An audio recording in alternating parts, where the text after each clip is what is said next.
이제 어느 정도 이 타락으로 말미암아 이제 하나님의 저주가 이렇게 주어지는데 조금 더 보고 설명하십시다. 14절까지는 이제 그 뱀에 대한 저주지요. 뱀에 대한 저주. 뱀은 저주의 세계.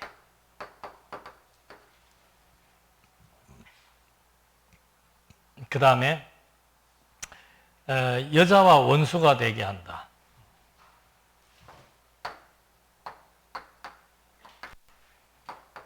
원수가 되게 하는데 원수가 될 수밖에 없죠. 뱀의 유혹에 의해서 여자가 그걸 먹고 인류가 이제 완전히 상태가 바뀌어버린 겁니다. 살아있는 생명체가 이제 육체와 영적인 죽음과 이 생존의 방식이 달라져 버린 건데, 그 다음에 또 내 후손도 여자의 후손과 원수가 된다. 사단의 후손과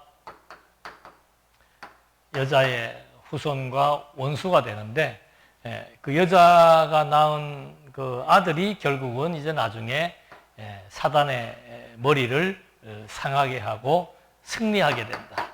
이 말은 지금은 사단의 유혹을 받아가지고 남자도 여자도 이 피조 세계도 다 지금 저주 아래 놓이게 됐지만, 여기 나와 있는 대로 여자의 후손이 나중에 머리를 상하게 할 것이다. 결국 가서는 여자의 후손이 나타나서 이 저주의 세계를 무슨 세계로? 축복의 세계를, 사망의 세계를 생명의 세계로, 어둠의 세계를 빛의 세계로. 그 여자의 후손이 누구겠어요? 그리스도지요. 그러니까 이 타락 사건으로 벌써 그리스도에게까지 연결을 시켜서 지금 저주의 세계에 있지만 이 세계는 반드시 에덴 동산에서 약속했던 그 나라로 회복되어짐을 전제한 하나님의 심판의 내용이 지금 주어지고 있다고 보면 되는 거예요. 그래서 일반적으로는 이 여자의 후손이 뱀의 머리를 상하게 한다. 이걸 이제 결국은 3장 15절 이 말씀을 가지고 하나님은 언약의 하나님이다, 구속의 언약이다라고 얘기를 하는데, 이건 단순히 요 구절만 보게 되면 여자의 후손이 와서 결국은 뱀으로부터 묶여있는 죄와 사망의 권세로부터 우리를 해방시켜 줄 것이다라고 말할 수 있지만, 여기까지 오기까지의 배경은 뭐예요? 지금 하나님이 어떤 계획을 가지고 섭리를 진행해 나가시는 겁니까? 아담에게 나라를 세워두겠다고 약속을 했고 에덴을 창설한 거예요. 그래서 에덴을 창설해서 이 에덴의 나라를 하나님이 지금 이제 세워 놓으셨는데, 그 중앙에 선악과가 있었던 거죠.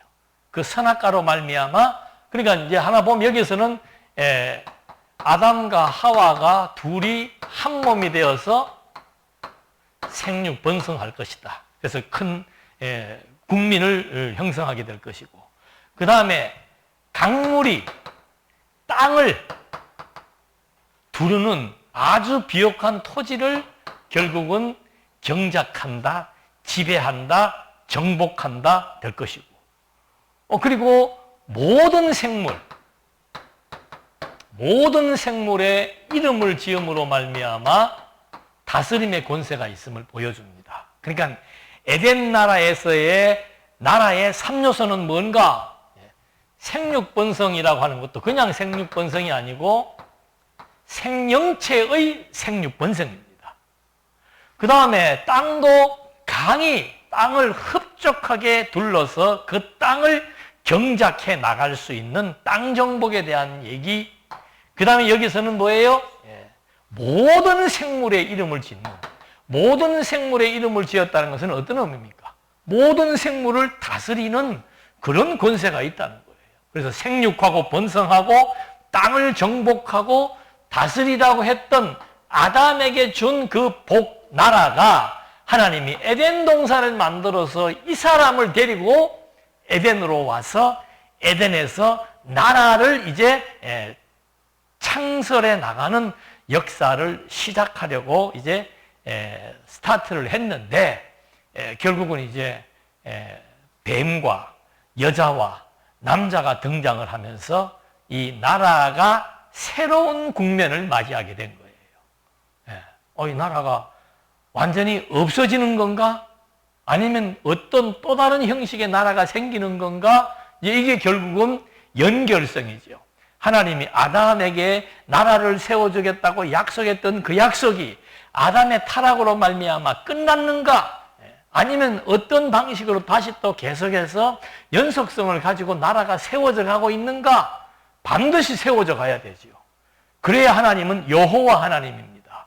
아담에게 나라 세워주겠다고 하신 하나님은 언제까지도 이 여자의 후손인 그리스도가 오셔서 이 에덴 동산에 세웠던 나라를 그리스도가 이제 회복해 나가시는 역사가 주어지게 된다는 거죠.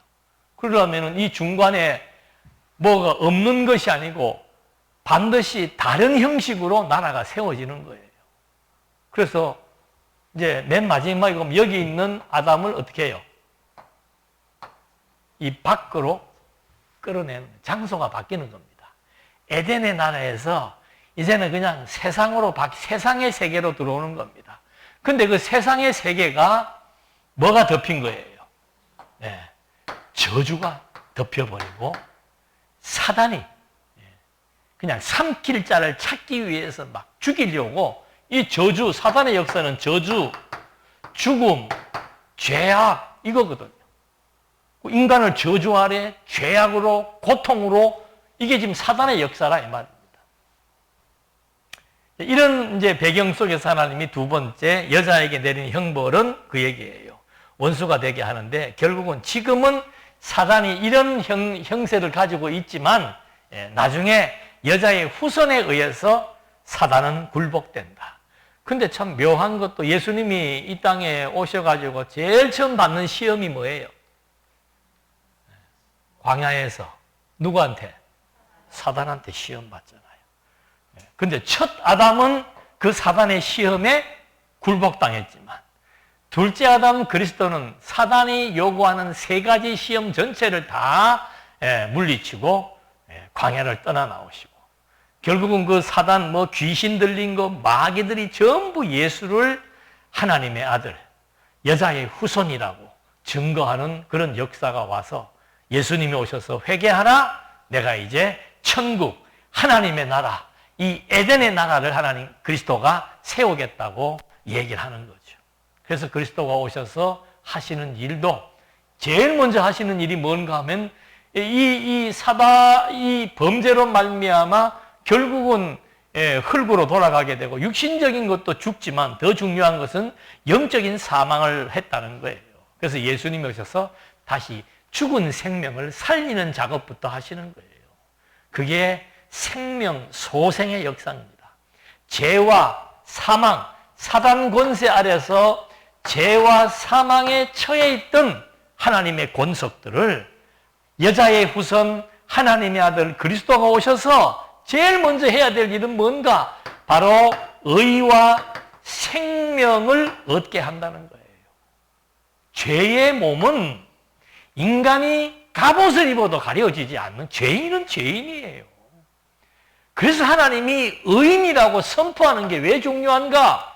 하나님이 창조주고 하나님이 심판자이기 때문에 하나님이 그냥 죄인을 의롭다고 얘기해 주시는 거예요. 아니 가죽옷을 입었다고 해서 죄인이 아닌 게 아니잖아요. 예? 아담과 하와에게 가죽옷을 입혀도 그 몸은 뭐예요? 그 내면 세계는 계속 죄성이 남아있는 거예요. 근데 하나님은 그걸 덮어버리는 거예요. 처음에는 가죽옷으로 덮어주었지만은 그리스도는 아예 선포합니다. 의인이라고 선포해주고 그에게 의인의 증거로서의 새 생명을 얻게 하는 역사. 이게 구원의 역사예요. 그래서 예수님이 오셔서 이 일을 하는 겁니다. 언제 사단을 완전히 짓밟는가? 최후 종말이 왔을 때 사단 권세를 이제 완전히 척결시키고 사단이 완전히 묶여버리고 이제는 영원한 새하늘과 새 땅에 이 본질의 세계 영원한 하나님의 나라가 이제 하나님의 아들 그리스도를 통해서 완성된다는 거죠. 지금은 어떤 시대인가? 지금은 하나님의 나라인 교회를 그리스도가 머리가 되어서 다스려 나가면서 교회를 그리스도를 통해서 의와 생명을 얻게 하고 의와 생명을 얻은 자들이 그리스도의 옷을 입고 점진적으로 자라나게 되는 그런 역사가 교회의 역사죠. 그래서 교회는 이런 저주와 죽음과 제약과 공포로부터 이제 계속해서 하나님의 나라가 성도들의 심령 속에 이루어지는 축복과 의와 생명과 소생의 역사가 끊임없이 활동하는 이것이 바로 교회의 역사라 이 말입니다. 그래서 지금 이제 이런 형벌이 내려지는데 여자에게는 이런 이제 형벌이 주어지고 상하게 할 것이다. 그 다음에 또 한 가지 형벌은 뭔가 하면 여자에게 많아. 또 여자에게 이르시되 내가 내게 임신하는 고통을 더하리니 내가 수고하고 자식을 낳을 것이며 너는 남편을 원하고 남편은 너를 다스릴 것이니라. 그 다음에 여자는 사단과 원수가 되고 두 번째는 해산의 수고라고 하니까 자꾸 애 놓을 때 무슨 고통 겪고 요새는 주사맞고 고통도 안 겪잖아요. 그런 의미가 지금 자꾸 주어지려고 하기 때문에 고통의 생육 번성이다 이 말입니다. 고통의 생육 번성. 여자의 일은 뭐예요? 남편과 하나가 되어가지고 생육 번성하는 그런 사역이란 말입니다. 근데 이때는 한 몸이 되어가지고 남편과 아내가 한 몸이 되어가지고 생영에 의한 생육 번성이었는데 여기는 이제 완전히 영적으로 사망한 상태의 생육 번성. 그게 고통의 생육 번성이라 이 말입니다. 무서운 이제 형벌이죠. 계속해서 자식을 놓는데 어떤 자식을 놓는 거예요? 죽은 자식을 놓는 거예요. 쉽게 얘기하면. 요즘 말로 하면 자꾸 사산을 한다 이 말입니다. 그것처럼 죽은 생명을 생육 번성시키는 고통의 생육 번성의 형벌을 받는 거죠. 근데 바로 나와요, 4장에서. 누가 등장합니까? 4장에서. 가인이 나와서 동생을 죽이잖아요. 그게 고통의 생육 번성이에요. 자, 이렇게 해서 이제 여자에게 주고, 그 다음에 뭔가 하면은 남편의 뭘 받습니까? 지배를 받는 거예요. 여기서는 남편과 아내가 뼈 중에 뼈요, 살 중에 살이요, 한 몸, 한 생명으로서 정말 사랑의 관계가 성립이 되었는데, 여기서는 이제 완전히 무슨 관계? 주종 관계가 성립돼 버리는 거예요. 종속돼 버리는 거예요. 여자가 남자에게 종속되는 저주를 받게 되는 거죠. 저주는 전부 종속입니다. 종속. 뱀은 어디에게 종속되는 거예요? 뱀은 저주에게 종속되는 거고. 하나님의 심판은 종속이에요. 종속. 뱀은 저주에게 종속되고 여자는 고통과 남편에게 종속이 되어버리고. 그러니까 이런 문화적인 것이 계속 그 다음에 인류가 번성할 때도 완전 남존 여비의 문화생활로 바뀌어버리는 거예요. 그것이 신학적으로 무슨 의미가 있는가? 이게 바로 신랑의 지배를 받는 신부, 바로 그리스도에게 종속된, 철저하게 종속된 그리스도의 지배를 받는 신부인 교회의 모습이라고 바울은 신학적인 의미를 부여하는 거죠. 그러나 그 시대에는 이제 이런 하나님의 심판이 주어진 겁니다. 저주에게 종속돼 버린 뱀, 남편에게 종속돼 버리고 고통의 생육번성을 하게 되는 여자. 그 다음에 17절에 아담입니다. 아담에게 이르시되 내가 내 아내의 말을 듣고, 이게 조금 약하죠. 여자는 바로 주범이고 남편은 공범이에요. 그래서 네가 네 아내의 말을 듣고, 이 말은 공범입니다. 내가 내게 먹지 말라 한 나무 열매를 먹었은즉 땅은 너로 말미암아 저주를 받고 너는 내 평생에 수고하여야 그 소산을 먹으리라. 땅이 내게 가시덤불과 엉겅퀴를 낼 것이라. 내가 먹을 것은 밭의 채소인즉 내가 흙으로 돌아갈 때까지 얼굴에 땀을 흘려야 먹을 것을 먹으리니 내가 그것에서 취함을 입었습니다.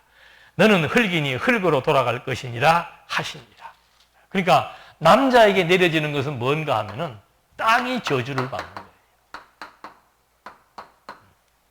땅이 저주를 받고 그 다음에는 노동의 고통을 받는 거죠. 똑같아요. 저주를 먹고 사는 사단이나 그 악심을 품고 살아야 되는 사단이나 그 다음에 고통의 생육번성과 남편의 지배를 받고 종속돼야 된다라고 하는 자유를 박탈당한 여자나 그 다음에 땅이 저주를 받아가지고 평생 종신토록 노동의 고통을 받고 살아야 되는 남자 아담이나. 그러니까 여기 보십시오. 이 땅은 어떤 땅입니까? 강물이 흐르는 비옥한 옥토의 땅이 여기는 어떻게 돼버리는 거예요, 이제? 저주의 땅으로 바뀌어버리는 거예요. 그래서 지금 이런 세 가지의 징계가 주어집니다. 그러면서 여기 또 비슷한 것이 또 나와. 여호와 하나님이 그 사람을 이끌어, 아니야. 아담이 그 아내의 이름을 하와라 불렀으니 그는 모든 산자의 어미가 됩니다. 이것도 또 맥락상 T지요. 자, 여기서 저주가 끝났어요. 저주의 하나님의 심판이 끝났는데 그 다음에 하나님이 무슨 일을 하시는가 하면은 여자가 남편에게 종속되어 있잖아요. 그러니까 아담으로 하여금 다시 뭘 보여주는 겁니까? 다스림의 권세를 보여주는 거예요. 하나님은 이런 심판을 해나가면서도 하나님의 의도가 여기에서 있음을 우리가 엿볼 수 있는 겁니다. 자, 첫 번째, 생명으로서 한몸된 상태에서의 생육번성을 통한 하나님의 에덴의 나라에서 섭리가 이제 여기로부터 이쪽으로 나중에 쫓겨나오게 되죠. 쫓겨나오게 되면 이 세계는 여기는 하나님이 직접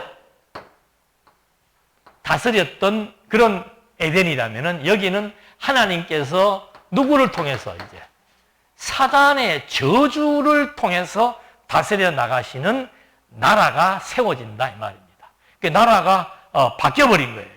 변형이 돼버린 거예요. 나라는 그대로 유지되는데 그 유지되는 나라의 형식이 바뀌어버린 거죠. 생육번성이 여기는 이렇게 생육번성, 그 다음에는 결국은 어떻게 번성되는 겁니까? 육체. 영적으로 죽어버린 육체의 생육번성이 이제 나타나게 되는 거예요. 그 다음에는 땅이, 여기는 강물이 들어오는 땅이라면, 땅을 경작한다면 여기는 이제 완전히 저주의 땅을 경작하는 거죠. 저주의 땅을 경작하는 거. 그 다음에 여기에서는 에덴에서는 하나님께서 아담으로 하여금 모든 생물을 어떻게 한 겁니까? 모든 생물의 이름을 지으라고 했는데 여기서는 자기 아내의 이름을 지으라고 얘기하는 겁니다. 그만큼 이제 다스림의 권세가 축소가 돼버렸죠. 그래도 어쨌든 간에 남자에게 뭐가 있는 겁니까? 다스리는 권세가 주어진 거예요. 뭐 아내를 다스리든 뭘 다스리든 자꾸 남편 쳐다볼 필요는 없어. 지금은 그런 권세 하나도 없으니까. 요새는 여자의 권세가 더 세던 시대가 돼버렸는데 자 이렇게 해놓고는 여기에서 참 보십시오. 에덴 동산에서도 하나님이 이렇게 저렇게 다 만들어 놓고 제일 마지막에 나오는 게 뭡니까? 한 몸이 이루어지는 거죠. 한 몸. 여기서도 아내의 이름을 지으라 했는데 그 아내의 이름을 뭐라고 지었습니까? 하와라. 산자의 어머니라. 이 산자의 어머니란 말은 생명이란 뜻입니다. 다시 말하면은 생육, 번성의 기능을 계속해서 할 것에 대한 얘기를 해주는 거예요. 뭐 육체의 생명을 생육, 번성할지라도 이미 이제 이름 없는 여자에게 이름을 지어주면서 너는 산자의 어머니다. 생육 번성의 역할을 담당해야 될 그런 여인이다 라고 이제 이름을 붙여주는 겁니다. 이게 아담에게 복을 주신 하나님이 그 아담의 복이 에덴의 나라에서 창설되었다가 타락으로 말미암아 에덴 밖 세상으로 나와서 여기에서도 계속해서 나라는 유지되고 형성되고 확산된다는 것을 확인시켜 주는 거죠. 타락은 타락 하나가 어떤 사건적인 이슈지만 그 타락을 통해서 하나님이 보여주고자 하는 것은 뭔가? 딴 거 아닙니다. 아담이 타락해서 영적으로 사망했음에도 불구하고 하나님의 꿈은 영원한 하나님의 나라를 아담에게 약속하셨고 그 약속을 에덴을 통해서 창설했는데 에덴을 통해서 창설한 그 나라가 아담의 범죄로 말미암아 에덴에서 쫓겨나서 세상에서 지금 이 하나님의 나라가 세상 나라에서 전개되고 있는데 이 세상 나라에 전개되는 내용들은 결국 여자의 후손으로 오신 하나님의 아들 그리스도로 말미암아 정말로 그리스도가 오셔서 세우실 하나님 나라인 교회를 통해서 이제 완성된다는 것을 보여주고 있는 겁니다. 그러니까 아담의 타락 이후로부터 그리스도가 오실 때까지 아담에게 처음에 복 주었죠. 그 다음에 에덴으로 데리고 갔죠. 근데 에덴에서 아담이 범죄함으로 말미암아 에덴 밖으로 쫓겨나서 이제는 세상으로 나온 거예요. 그럼 이때부터 그리스도가 오실 때까지 무엇은 생육하고 번성하고 땅을 정복하고 다스리는 역사가 그리스도가 오실 때까지 연속성을 가지고 있다 이 말입니다. 왜? 그래야만 하나님은 아담에게 복 주시기로 언약하신 하나님은 그 복을 둘째 아담 그리스도를 통해서 성취하심으로 여호와로 존재하신다는 사실을 우리에게 확증시켜서 하나님의 살아계심, 그분은 정말 믿을 만한 존재, 그분은 창조주요 능력자라고 하는 사실, 이런 것들을 통해서 하나님의 아들 그리스도로 말미암아 세워진 하나님의 나라인 교회가, 성도가 이런 하나님의 영광을 찬양하며 경외하며 살아갈 수 있다는 거, 이걸 지금 보여주는 겁니다. 그래서 이 이후로부터도 보면은 이 사건이 끝나고 난 다음에 바로 뭐가 나와요? 이제 4장으로 넘어갑니다. 4장으로 넘어가면은 누가 등장을 하는 겁니까? 아담과 하와의 아들 둘이가 나타나는 거예요. 이때부터 또 새로운 장면이 연출되는 겁니다. 그건 또 다음 시간에 해야 돼. 이렇게 해서 계속해서 4장에서 가인의 족보가 나오고 5장에서 아담의 족보가 나와요. 그 족보는 뭘 의미하는 겁니까? 생육하고 번성했다는 겁니다. 그리고 가인은 어디 가서 살아라고 하는 땅의 경계를 정해줍니다. 예. 에덴 동산의 경계를 정해주고 에덴 동산 밖으로 쫓아내어서 또 세상에서의 경계가 이제 가인으로부터 처음 시작이 되는 거예요. 땅의 경계를 정해줍니다.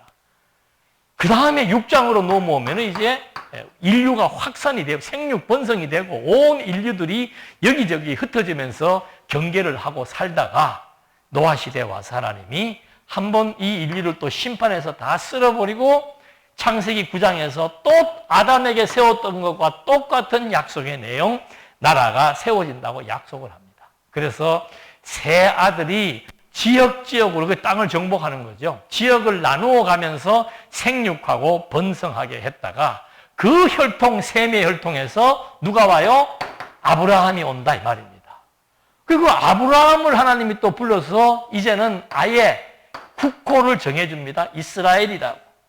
이 나라를 하나님이 세워주겠다고 약속하더니 진짜 아브라함, 이삭, 야곱, 애굽으로 400년 종살이해서 큰 민족을 이루어서 광야를 지나 가나안 땅을 정복합니다. 그 가나안 땅을 정복한 다음에 다윗 때 와서는 정말로 하나님이 약속했던 대로 국민과 국토와 국권이 세워지는 하나님의 약속의 지파인 왕족에 의해서 나라가 세워지는 역사. 그렇게 하더니 결국 나라가 분열되고 포로에서 회복되고 했는데 400년 공백기를 지나서 이제는 이런 모형적인 나라, 에덴 동산에서 세웠던 그 나라를 하나님의 아들 그리스도가 오셔서 이제는 육체적인 생육 번성이 아니고 그리스도의 생명을 받는 영적인 생명에 의한 생육 번성의 역사. 이제는 완전히 토지를 우리가 막 육신적으로 토지를 정복해서 내 것으로 소유하는 것이 아니고 이 생명의 복음으로 땅끝을 다 정복해 들어가는 땅 정복의 역사.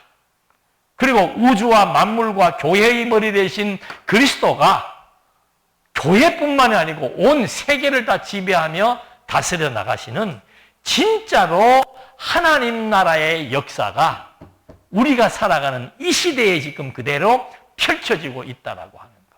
이 하나님 나라의 주역이 누구예요? 나예요, 나. 우리 나는 뭐 동산교회 소속이고 뭐 교회나 이런 정도가 아닙니다. 하나님이 아담으로부터 인류 시작인 아담으로부터 시작해서 엄청난 시간이 지난 거죠.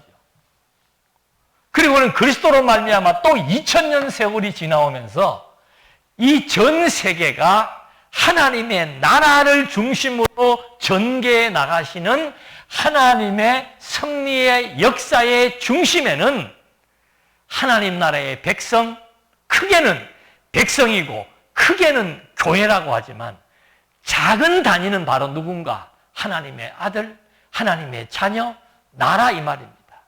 그래서 이 세계에서 하나님은 작게는 나로부터 가정, 교회, 세계를 향해서 하나님의 섭리가 진행되고 있다는 사실. 이것이 에덴 동산으로부터 출발된 하나님 나라의 피조세계의 역사라 이 말입니다. 그런 맥락에서 이 타락이 하라고 하는 것은 뭔가? 왜 여기 갑자기 타락이 나왔는가? 아담의 타락으로 말미암아서 모든 것이 끝나는 게 아니고 하나님은 아담이 타락했음에도 불구하고 그에게 형벌을 내렸음에도 불구하고 형벌을 내린 그 상태로도 하나님은 또 다른 나라의 형식을 통해서 생육하고 번성하고 실제의 땅을 정복해 들어가고 실제의 통치 형식에 의해서 나라가 세워지는 이런 구약적 역사가 왜 진행되는가? 왜 타락에도 불구하고 진행되는가? 아담에게 세우신 하나님의 절대 언약, 아담에게 명령으로 주신 하나님의 나라의 약속은 이 세상의 그 어떤 것으로도 변화되거나 변개되거나 변형될 수 없고 반드시 이루어진다는 사실. 이걸 하나님께서 우리에게 보여주기 위한 타락의 사건입니다. 그래서 창세기에는 여러 가지 많은 질문들이 많아요. 왜 하나님이 선악과를 만들었는가? 왜 따먹게 했는가? 왜 사단이 등장하는가? 왜 아담이 또 타락을 해서 이런 형벌을 받게 되었는가? 왜 이 세계가 사단의 저주 아래 놓여서 이 고통과 신음과 죽음과 사망의 이런 역사 속에서 이 인류가 진행돼야 되는가? 왜 내 인생은 하루도 편할 날이 없고 왜 이렇게 고통의 연속이고 반복인가? 왜 병들며 살아야 되는가? 왜 가난하게 살아야 되는가? 온갖 질문들과 온갖 문제 제기가 이 3장 속에 다 담겨 있다는 거예요. 근데 그런 문제는 하나로 해결되는 겁니다. 하나님은 이름에도 불구하고 언약대로 이루시는 여호와.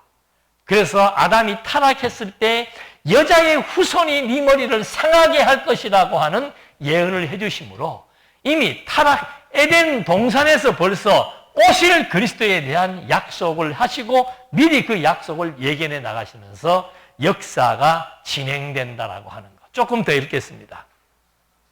여호와 하나님이 이르시되 이 사람이 선악을 아는 일에 우리 중 하나같이 되었으니 그가 그의 손을 들어, 여기 우리 중 하나같이 되었다는 것은 여러 명이 있는데 그 중에 똑같은 사람이 됐다 그런 의미가 아니고 우리가 가지고 있는 속성 중에 하나를 이 사람들이 갖게 되었다 이 말입니다. 다스림의 권세를 이 사람들도 갖게 되었다는 거죠. 그래서 생명나무 열매를 따먹고 영생할까 하노라. 그런 권세를 가지고 인간이 주인인 줄 착각하는 그런 권세를 가지고 영적으로 죽은 상태에서 만약에 생명과를 먹어서 영원히 존재하게 된다면 이거는 영원한 저주라 이 말입니다.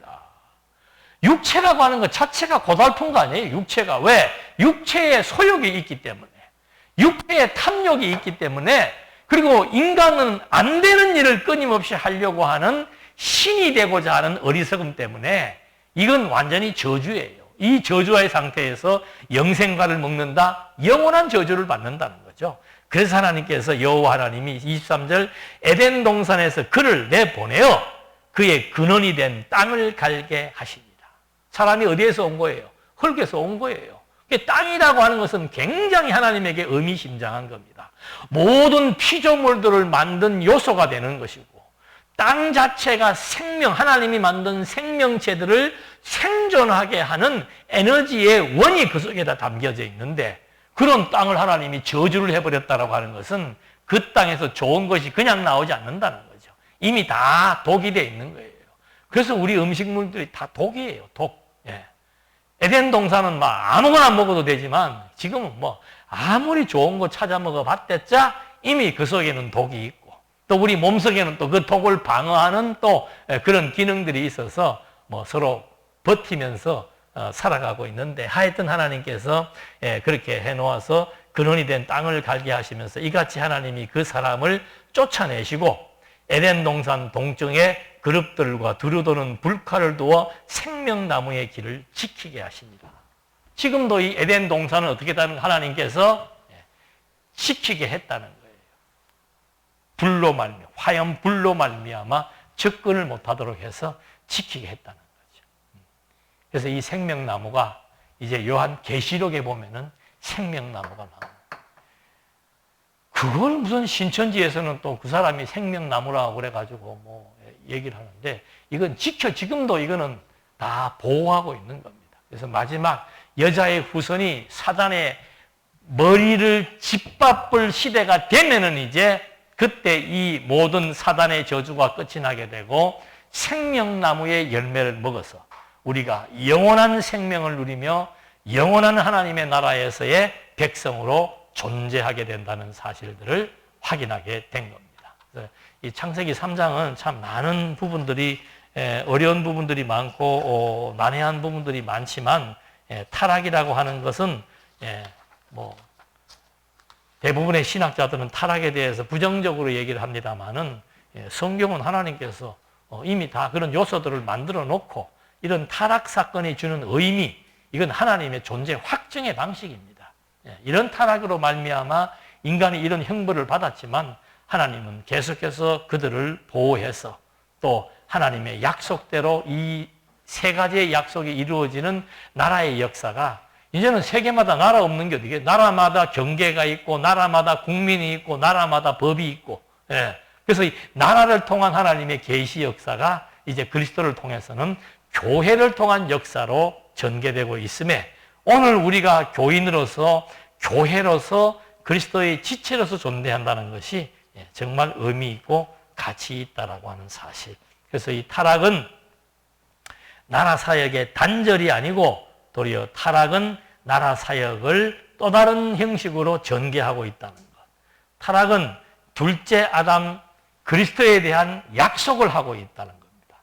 그리고 타락은 모형적으로 전개된 나라에 대한 역사가 이제 그리스도를 통해서 실체적으로 이루어질 것에 대한 약속으로 그대로 존재할 수 있다는 것을 확인해 보면서 3장의 내용을 마치도록 하겠습니다. 기도하시겠습니다. 은혜와 사랑이 풍성하신 하나님 아버지, 정말 창조의 세계를 확인해 보면서 심오한 하나님의 섭리, 또 깊은 하나님의 계획과 뜻, 그리고 하나님의 존재를 알려주는 계시의 원리들을 확인해 보면서 다시 한번 이 피폐해진 세계 가운데서 저주의 고통의 세계 가운데서 우리는 희망을 보았습니다. 우리는 생명을 얻었습니다. 그리고 소망을 가지며 하나님 백성으로서의 자존감을 가지며 살아갈 수 있기에 부족함이 없도록 인도해 주시옵소서. 예수님의 이름으로 기도드립니다. 아멘.